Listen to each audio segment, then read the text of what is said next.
They are pretty cool, but I gotta send them back. You might have noticed that the sound and look of this video is a little off. We've been having some rolling blackouts in Southern California, and our AC died at the hottest peak excessive heat warning of the year. We've been hitting 105 degrees for days, and we're just gonna be getting a technician in to fix it today, so hopefully we can get my videos back on track. I woke up early to shoot this. I'm still gonna be a bit sweaty and misty in this. It's kind of gross. And I've got a ridiculous string of fans blowing air from one side of the house to the other. This actually does play into one of my issues with this. This is the Eufy pan and tilt security camera. I'm a huge fan of Anker gear. I think they've been killing it recently with audio products, with security products. I have the Eufy dual doorbell. I did a review on that for that other channel that I'm currently working on. And of course, their battery banks and power stations, just genuinely good gear all the way around. That's why I've been a little more disappointed in this product right here. Eufy did not send this my way for me to take on a test drive.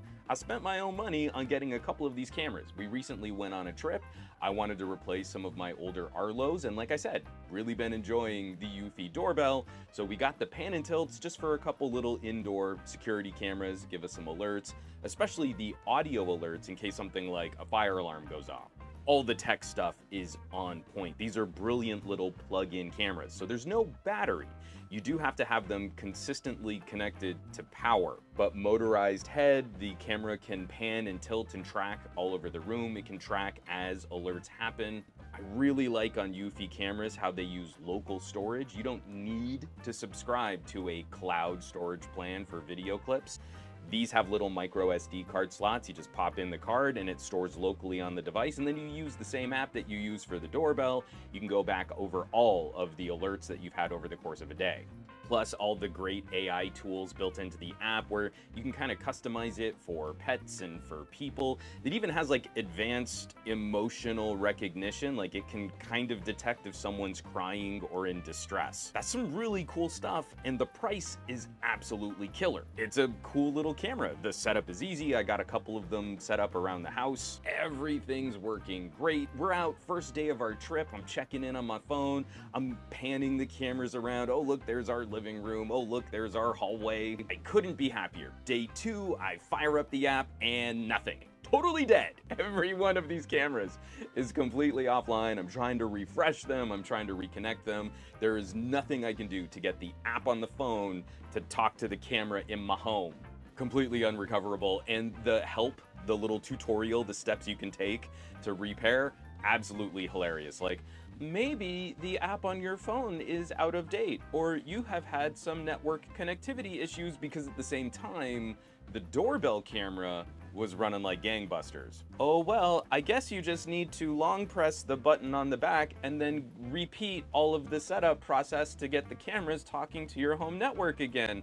That's so easy, don't worry, you can just repair all of the cameras you've set up. Except I'm roughly 1,000 miles away from my home. Turns out that because of all of the excessive heat, obviously people are cranking their ACs a ton during the day. Our power company scheduled a little mini blackout just to do some maintenance to kind of keep people up and running during all these hot days, and that limited window of downtime kicked everything off.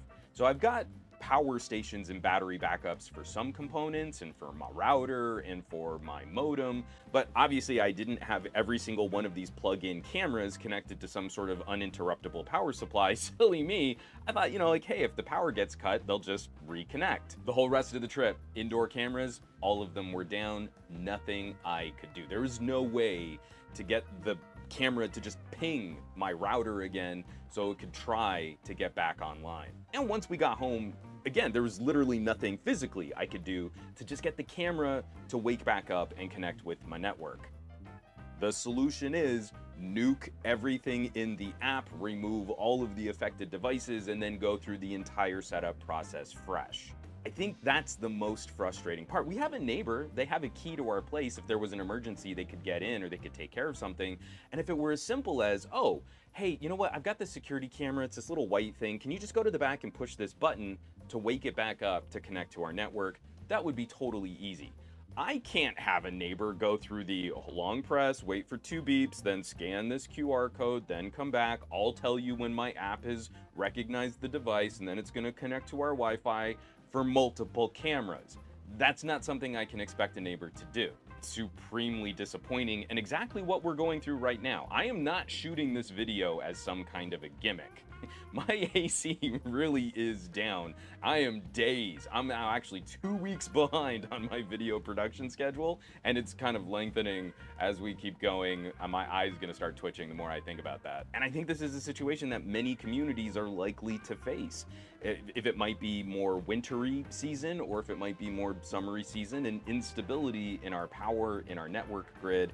Everything about this camera is fantastic. All of the capabilities are on point, but you need to live in an area where if you're going to be gone for an extended period of time, you have to have 99.99% faith that your electricity is going to be consistent that entire time you're gone. It's really unfortunate, but I just can't count on it. Not unless I were to also invest in uninterruptible power supplies to be placed throughout my home. So really, it just, to me, this doesn't make a lot of sense. If we can't maintenance it remotely, then, I mean, for all the good experiences that I've had with other Eufy cameras, I would have to make the purchasing recommendation that you just need to step up and spend more for one of these cameras that has its own battery. And then I think you're in better shape. I think you're gonna be better protected for using some type of home monitoring product. Nothing else I can really say about that. This is just that kind of buyer beware sort of video. Like, again, I put my own cash in on this one, and now I'm gonna be sending them back. And there's nothing really on the Eufy website or on any of the product store pages or like on Amazon saying, hey, by the way, this camera might totally nuke itself if power is ever interrupted, so just look out for that. It's not the best sales pitch. So I'm gonna go ahead and wrap this one up now. Everybody, thanks so much for watching. The AC guy is supposed to be here this evening. We're having to pay extra for him to come off main peak business hours, but hopefully I'll be back up and running, get a few more videos out to this channel, and you won't have to suffer through more cell phone coverage. But because we just got back to a calamity of security cameras and a calamity of air conditioner being down, I kind of felt like vlogging through this one was just going to be good for my mental health. So thanks so much for watching, for sharing, subscribing, and I will catch you all on the next video.